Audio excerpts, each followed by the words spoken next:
On this Wednesday night, last-minute struggle.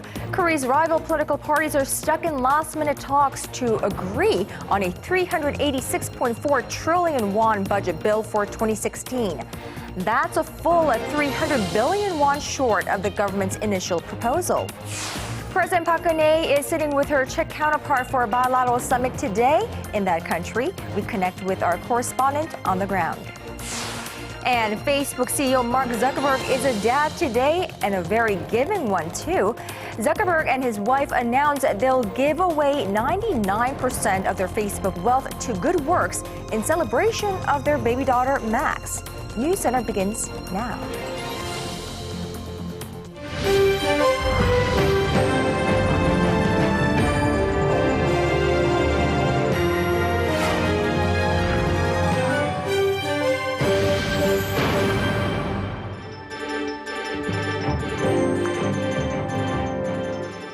A very good evening to our viewers in Korea and hello to those around the world. I'm Moon Conn-young. This is News Center. Korea's rival parties are struggling to approve a revised government budget bill for next year as a deadline looms. Let's go live to our parliamentary correspondent Park Ji-won at the National Assembly. Now, Ji-won, we are expecting the lawmakers to pass the budget bill before midnight today, which would meet the legal deadline, right? That's right, Conn-young. Korea's constitution requires the National Assembly to pass next year's government budget 30 days before the start of the fiscal year, and that deadline fell today. Because of this, rival parties hastened the budget review process to be completed by today. The final government budget for next year has been confirmed as some $332 billion. This is about a $260 million cut from the original budget plan submitted by the government. One of the most controversial issues on the budget plan that both parties had locked horns about was a budget for the nation's free childcare program. The opposition said the central government should take full responsibility for the funding, as the program was President Park Geun-hye's campaign pledge. But the ruling Central Party said although the central government can assist in providing funding to the certain level, support for childcare services should, in principle, come from provincial education offices. After long hours of negotiations Wednesday, both parties finally agreed on about a $260 million budget allocation to the childcare program. Right, Ji-won, so we have roughly 2 hours to go until the deadline for the budget bill. But what about the other bills that the rival parties have pledged to pass sometime tonight?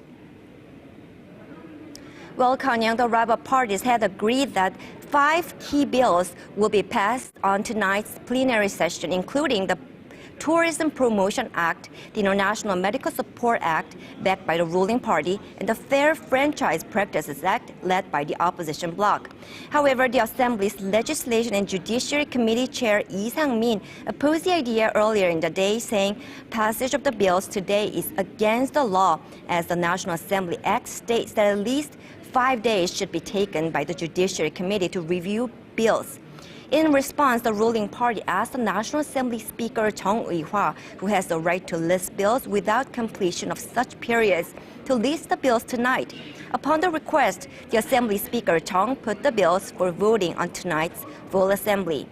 As the ruling Central Party holds the majority of parliamentary seats, the bills pushed by the Conservative Party are expected to pass the Assembly.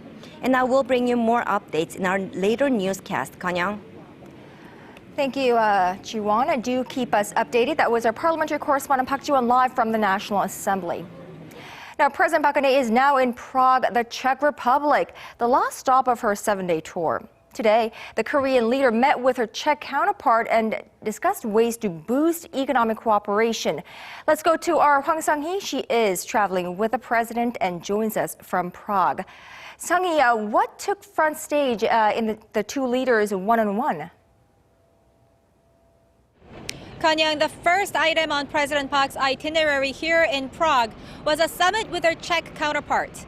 President Park and President Zeman signed 18 MOUs centering on new industries deemed the future growth engines. President Park's visit has paved the way for Korean businesses to enter the Czech Republic's nuclear power plant market, valued at $10 billion. Under a new memorandum of understanding, the two sides will cooperate on getting South Korean plant models certified by the European Union. They will also launch a joint committee and discuss ways on entering a third market together and conducting joint research on South Korean plans customized for the European market. Another key agreement is cooperating on getting more South Korean companies to enter Prague's $14 billion health and medical market and $3 billion information communication technology market. The presidential office of Cheongwade said President Park's trip is expected to boost the economic ties between the two nations. By expanding the previous functional cooperation centering on manufacturing to new growth vectors, we expect this will enhance bilateral economic ties and help secure future growth engines. The two leaders also discussed regional issues and agreed to increase cooperation on tackling North Korea's nuclear ambitions, promoting the peaceful reunification of the Korean peninsula, and wiping out global extremism. Later in the day, President Park will meet with some 250 South Korean and Czech business leaders and attend a dinner hosted by the Czech president. On Thursday, President Park will hold her first summit with the so-called Visegrad Group, which is a regional economic bloc composed of the Czech Republic, Slovakia, Hungary, and Poland. The presidential office says the meeting will provide a new momentum for South Korea to boost its economic cooperation with four of the fastest-growing European Union countries. Conn-young? Thanks, Sang-hee. Keep up the good work. That was our Hwang Sang-hee reporting from Prague, the Czech Republic. Now, the Czech Republic is no stranger to Korea. In fact, the two countries mark 25 years of diplomatic ties this year. Not only is the city of Prague one of Koreans' favorite holiday destinations, but Korea is the Central European country's third biggest business partner outside of Europe. Seoul-Prague ties. Our Shin Se-min has a thorough rundown. Right, Se-min? The Czech Republic is a landlocked Central European country with some 10.6 million people. Its GDP per capita reaches $180.8 billion according to the IMF, ranking it at 53rd in the world. It's also the chair of the Visegrad Group, or the V4, an alliance of four Central European states, including Hungary, Poland, and Slovakia, all aiming to advance their military, economic, and energy cooperation. The Czech Republic's relations with Korea have been strong, with the country becoming Korea's 20th strategic partner earlier this year, a move that emphasizes the importance of their political and economic cooperation. Korean government data shows the trade volume between the two reached over $2.3 billion as of last year, and Korea's exports to the Czech Republic was some $1.8 billion. And Korea is also importing some $560 million worth of products from the Czech Republic. Now, looking at some of Korea's leading export items are the auto parts, display panels, and electronic devices like the PCs and mobile phones. And from the Czech Republic, Korea is importing electron microscopes and auto parts, including motors. It's also the home ground to the production base of Korean brands like Hyundai Motors, Samsung, and LG Electronics, oil refinery GS Caltex, and a trading firm Daewoo International. Marking the 25th anniversary of the diplomatic ties, the two countries also signed an MOU on cooperation in rail transportation, as well as in foreign affairs and national defense.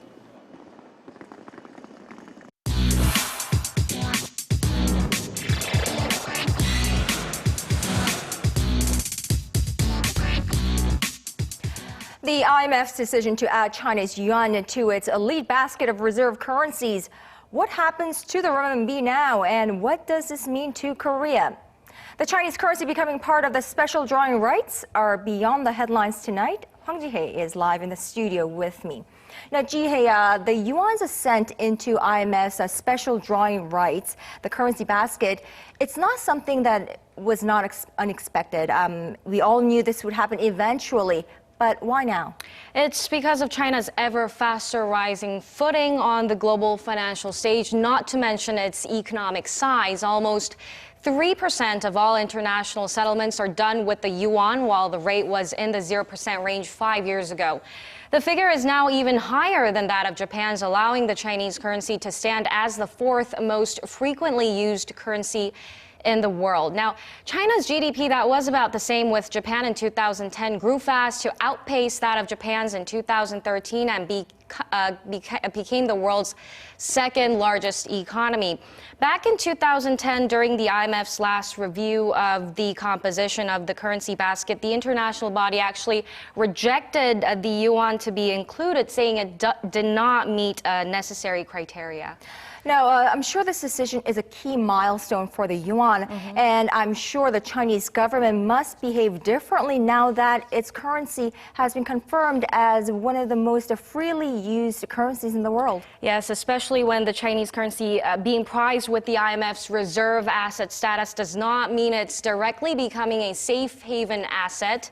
And to become such asset like the US dollar, what many experts agree on is that the Chinese government has to be committed to a freer yuan and pour efforts in making their policies predictable and transparent. While whether the government will actually go through that process is uncertain and something that we have to keep an eye on, for now it pledged to keep the yuan stable. We completely have the ability to maintain renminbi exchange rate stability at a reasonable and balanced level. Will the renminbi exchange rate devalue after joining the SDR? I think such concerns are unnecessary. Well, the elevated status of the yuan is not only symbolic, but quite important to Korea as well, as really this brings Korea to a step closer to becoming the international hub for offshore yuan trading. Right. 1 year ago, Korea launched the Won-Yuan Direct Trading platform. Not only that, Ji-hye, tell us why the IMF's decision this time around is quite important or should matter to Korea. The yuan's inclusion in the long term is a factor that will strengthen the currency, and with that, experts say Korea will be able to maximize the benefits coming from the bilateral free trade deal with China.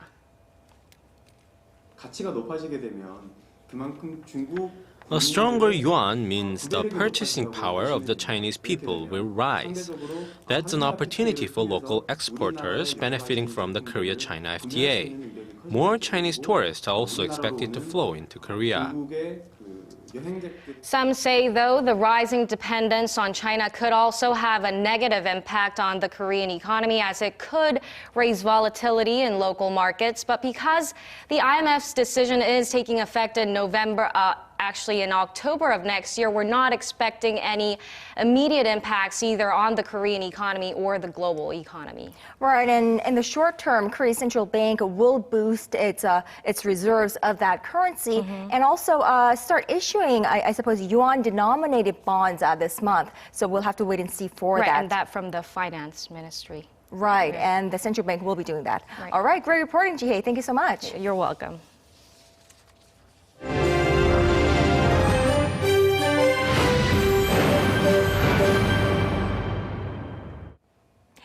A South Korean soldier left a hospital today with a new prosthetic leg following 4 months of rehabilitation for the injury suffered in a landmine blast blamed on North Korea back in August. Having lost a leg serving for the military, the 23-year-old staff surgeon still wants to return to protecting this nation. Kim reports. Dressed in a combat uniform, Staff Surgeon Kim Jong-won appears in front of the camera looking confident as he's discharged from the hospital after receiving rehabilitation treatment. Although Kim leaves with a prosthetic leg as his right ankle was severed from a North Korean landmine in August, the staff surgeon says he's happy to return to daily life. I was devastated by the thought that I wouldn't be able to walk. Seeing myself walk and run, I realized how valuable it is to be able to walk. Kim was acknowledged for evacuating his fellow soldier who stepped on a landmine during a routine search operation inside the heavily fortified demilitarized zone. That's when another North Korean landmine exploded, seriously injuring Kim. Jogging on both legs, the staff surgeon expressed hope to continue his service in the military. I don't know whether I will return to the 1st Infantry Division. Even if I don't return there, I hope to serve in the military using my other capabilities. Kim's fellow soldier Ha Jae-hun will continue his rehab in the hospital until the end of this month. Acknowledging both staff surgeons' contributions, Kim and Ha will be promoted to Sergeant First Class next year. Connie Kim, Arirang News. Korea's overall defense technology is the 9th strongest in the world. That's up one notch from 3 years ago. Although the general view is that Korea's advancement in this field is outstanding, considering the fact that this country only started building its current defense infrastructure in the 1950s, the drop in rankings in radar technology is a disappointment. Arirang News national defense correspondent Kim Hyun-bin has this report. Korea's defense technology ranks 9th in the world, placing itself among the top 10 major powerhouses in the international community. According to a report published by the Defense Agency for Technology and Quality on Wednesday, Korea's overall defense technology moved up one notch, from the 10th place in 2012 to 9th in 2015. 16 key nations were evaluated for the study, and Korea stands at par with Italy. The rating is based on the technology status of the U.S., as it is considered to be the most advanced nation in defense technology. Experts say that while advanced countries ahead of Korea boast a long history in developing military technologies, Korea's achievement is truly remarkable given its relatively short history in this field. South Korea started their military technology development since 1950s. To be ranked at number 9 is I think it's an amazing achievement.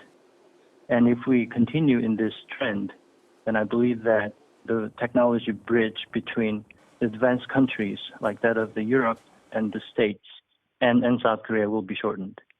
However, Seoul has dropped a level to stand at 78% in radar technologies compared to its ranking in 2012.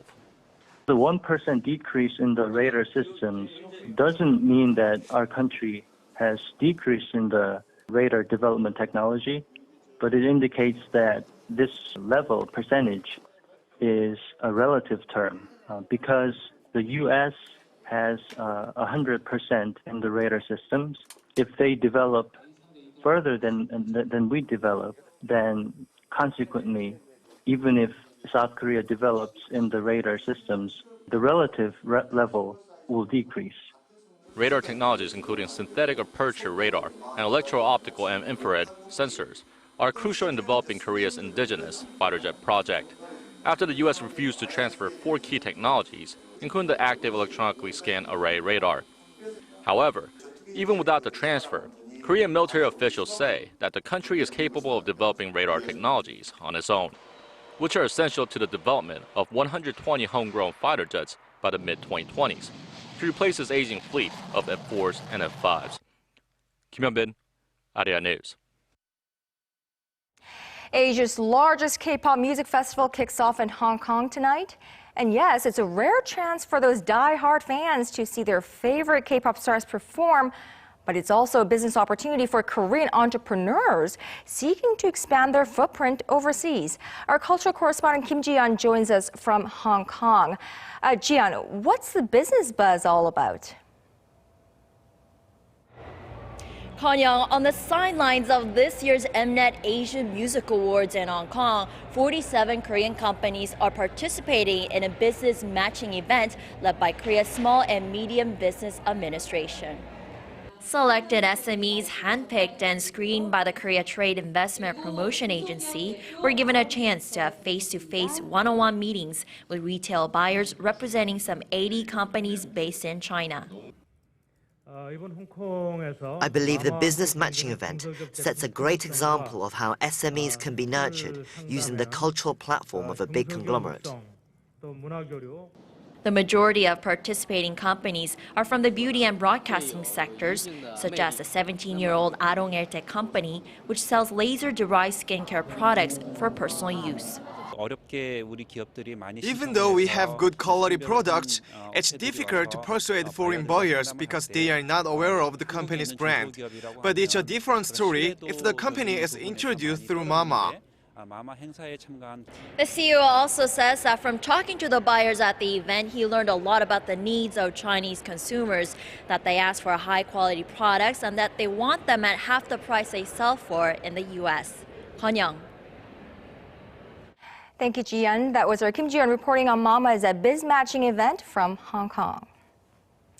It's been over 2 months since the Volkswagen emissions cheating scandal broke out, and Although CEO heads have rolled and apologies have been made, neither recalls nor compensations have been materialized just yet.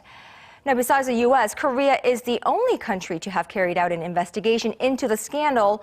The results were released last week, but Korean customers are no closer to finding out what to do next. Kwon Jang-ho reports.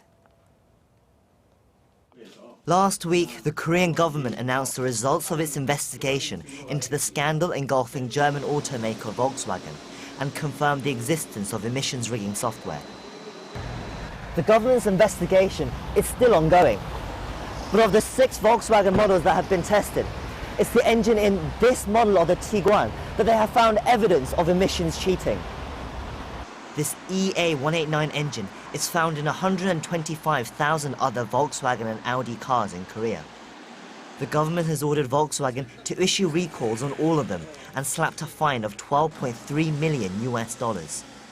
They are also pressuring the German automaker to provide compensation to its Korean customers, but so far there hasn't been any details regarding this issue.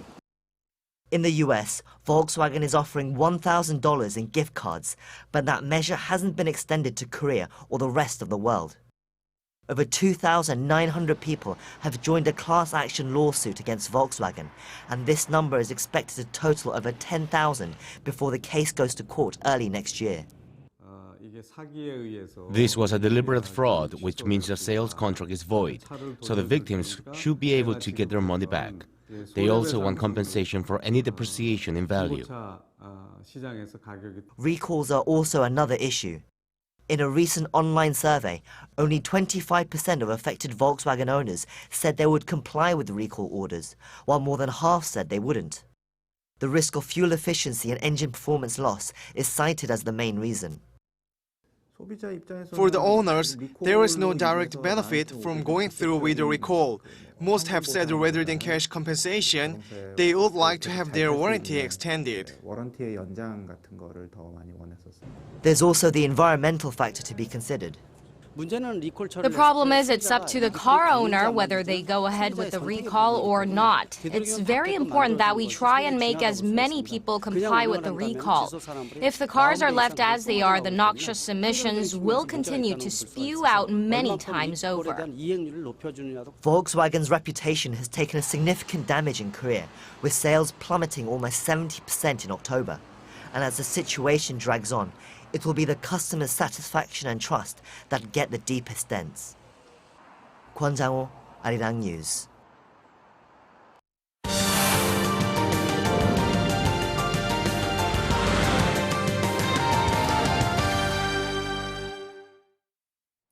The new community movement, or 새마을 운동, is a rural development plan that helped transform Korea's agricultural communities in the 1970s, an initiative that laid the groundwork for Korea's stellar economic growth.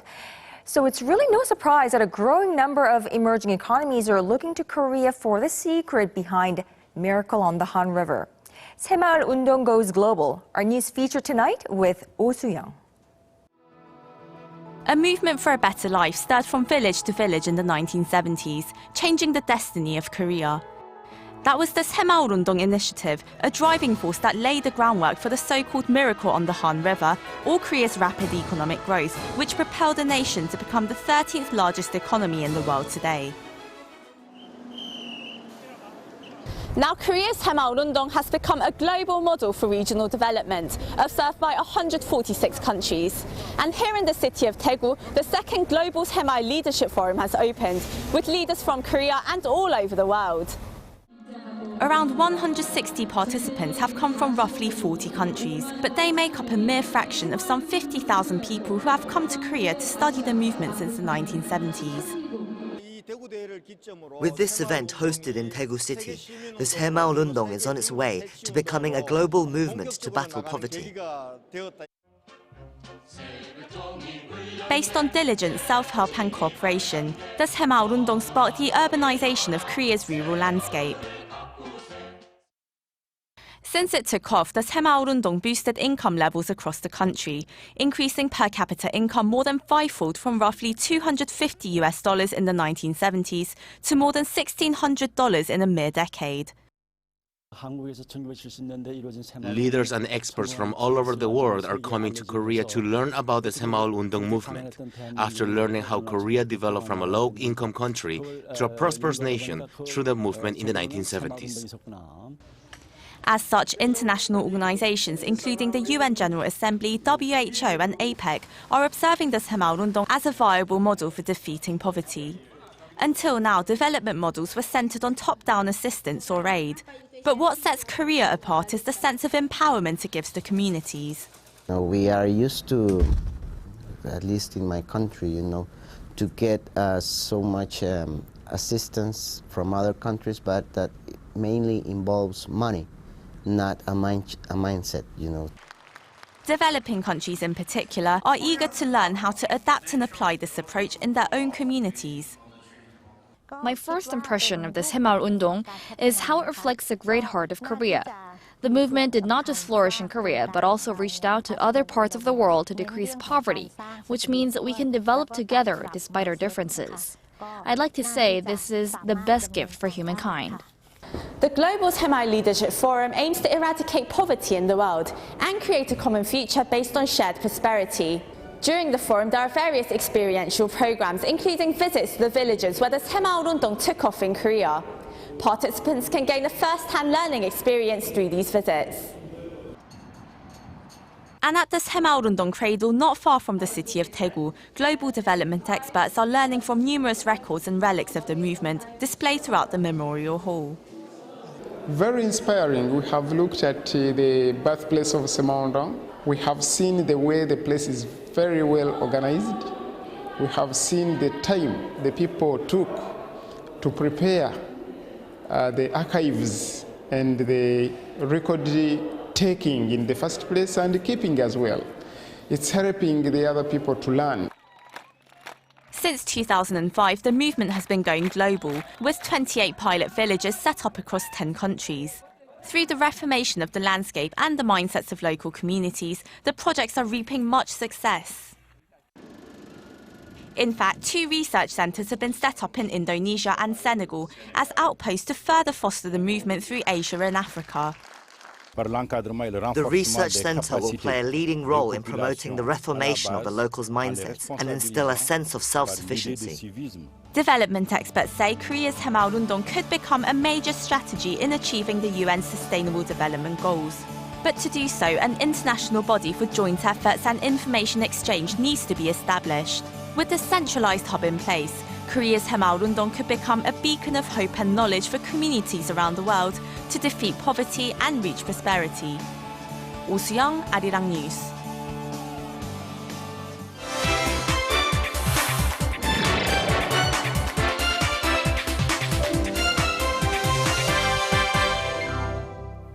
The U.S. is sending special forces into Syria to fight Islamic State militants. It's the latest step among Western nations battling ISIS as the war escalates. Our Bruce Harrison joins me live in the studio. Now, Bruce, what kind of a role will these special forces be playing? Hello, Conn-young. The Pentagon sending what it called an expeditionary target force to Iraq. From their bases in Iraq, that is, troops will apparently cross into Syria to conduct raids, free hostages, and capture Islamic State leaders. It's more or less a mission-based get in, get out scenario. So have we heard anything from the U.S. Department of Defense about how long it plans to operate the troops on the ground? No timeline yet. We haven't heard anything in that regard. Defense Secretary Ash Carter said the deployments being carried out in coordination with the government of Iraq, which includes aiding Iraqi security forces and Kurdish Peshmerga forces.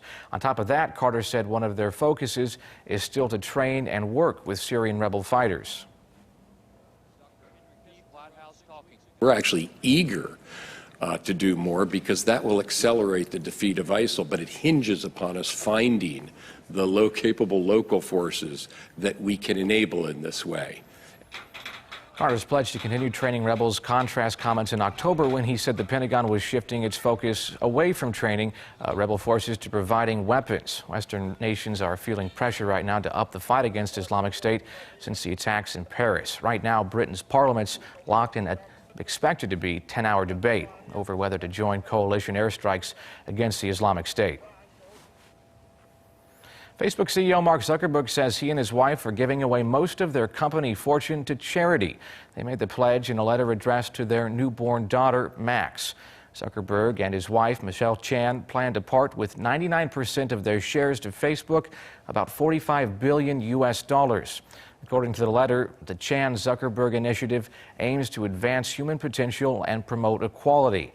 The shares will be donated over the couple's lifetimes to advance the initiative. Its first focus on personalized learning, curing disease, internet connectivity, and community building. Well, talk about birth announcements. That's a woe. Bruce, Zuckerberg and his wife, they're expected to disappear for a little bit to spend more time with their newborn baby girl, Max. Yeah, he announced last month he's going to take 2 months off, but then it's right back to work. He says he's going to remain the majority shareholder of the company despite all that he's going to give to charity, and has no plans on resigning as CEO anytime soon. Right. Philanthrocapitalism, it's termed as. And, we should wait and see whether this becomes a bigger trend in the Silicon Valley and beyond, really. Sure, he's not the first. Bill Gates has done a similar thing in the past, and a lot of these wealthy CEOs take this step. Right, and apparently it's mostly the entrepreneurs, startup entrepreneurs, who've been taking the initiative and doing this, but hopefully we'll see more of those happening here in Korea as well. If the money's there. All right, Bruce, thank you so much. We'll see you tomorrow.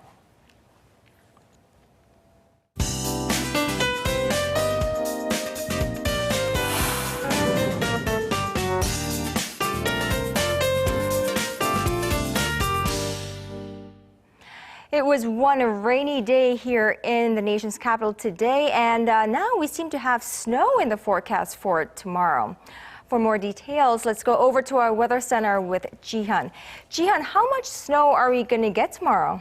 Well, with the exception of the eastern parts of the peninsula, the rest of the nation might be blanketed in white snow tomorrow. Accumulation will be ranging from 1 to 5 centimeters, including here in the capital, while elsewhere we'll see 3 to 8 centimeters. So a heavy snow advisory could be issued in these regions colored in pink during the day.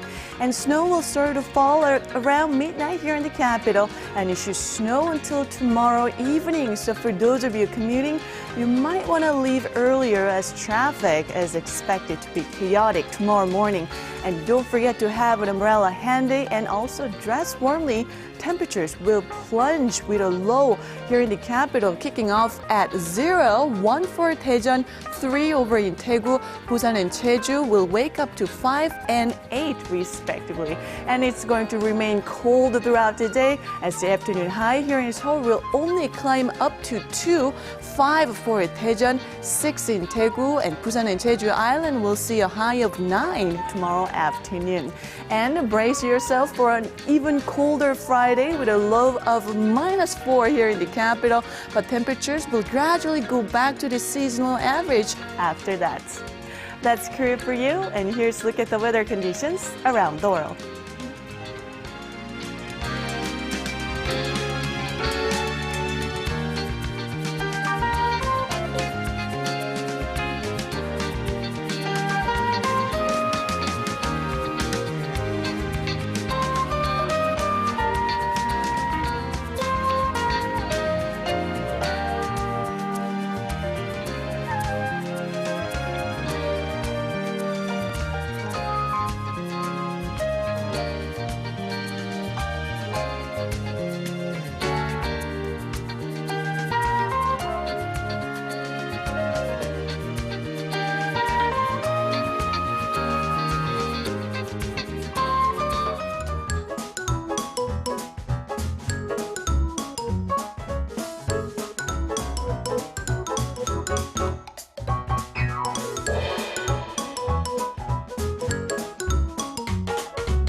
Well, look at that. That is a broadcast on this Wednesday night. I'm Moon Conn-young. Thanks everyone for watching. We hope to see you right back here same time tomorrow on NewsCenter.